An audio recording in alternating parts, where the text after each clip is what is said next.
9. That looks like a good show. Well, imagine being 28 years old, already with a successful career under your belt and a blossoming new romance. Then imagine being diagnosed with a disease which usually only strikes people twice your age. Now, as we've seen with stars like Michael J. Fox and Muhammad Ali, Parkinson's disease isn't just an old person's problem. But for our next guest, a shock diagnosis in her 20s simply made her more determined than ever to lead a normal life. Nerissa Mapes joins us now on the couch. Good morning to you, Nerissa. Along with Seven's medical editor, Dr. John Darcy. Good morning, Doc. Good to see you. Nerissa, when did you first realise there was something seriously wrong here? I was probably about 26 when I noticed some symptoms. Things like typing just sort of went out the window.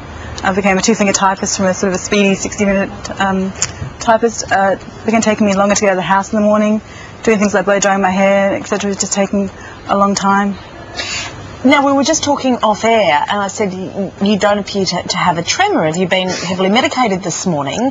But you don't actually suffer from a tremor. No, and about 30% of people don't present with tremor initially. So it's a bit of a myth that it's an old person's disease and it's the shakes. So, Did something like Parkinson's ever cross your mind? Not for a second. I didn't really think anything serious was wrong at all, actually. I'm a glass half full kind of girl, and I just, not until I was told that I really realised something serious was wrong. Has that helped you manage your emotions, because you have a positive outlook and your glass is half full? Yeah, I was told by a specialist that I had three things going for me. That I had private health insurance, that the Parkinson's is in my left side and I'm right-handed at the moment, and also that I have a positive attitude, and it's that last one that's going to get me through. So 3 positives. Yeah.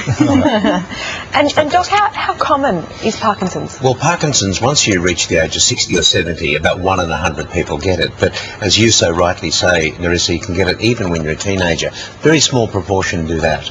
And the interesting thing about it is it's a disease of movement, basically. Something in the brain called dopamine just doesn't get made, and as a result of that, it stops proper, easy flow of movement.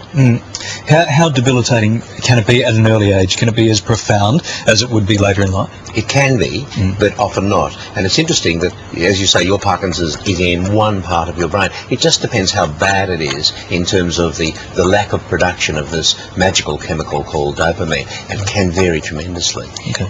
Nerissa, you look like any other girl your age, any of my friends. You must have your low days despite being a glass half full, do you? And how do you deal with those days? Yeah, I think anyone with a chronic illness certainly has those days when the world feels quite heavy. But I mean, doing things like going to the supermarket sometimes can be a challenge, or using a knife and fork, depending on how I'm feeling that day. But I don't want Parkinson's to get in the way of achieving anything in my life. I think now that I know what I'm dealing with, it's just a matter of getting out and being positive.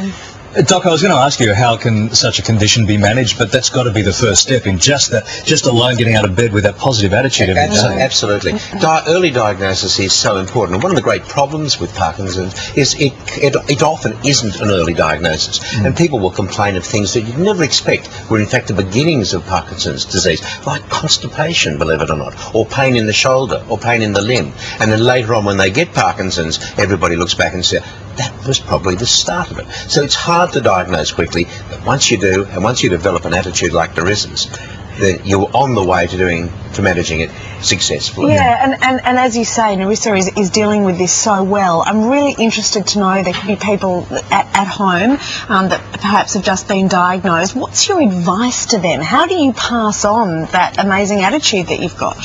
I think it's important to find a good neurologist, someone that you can relate to or connect to.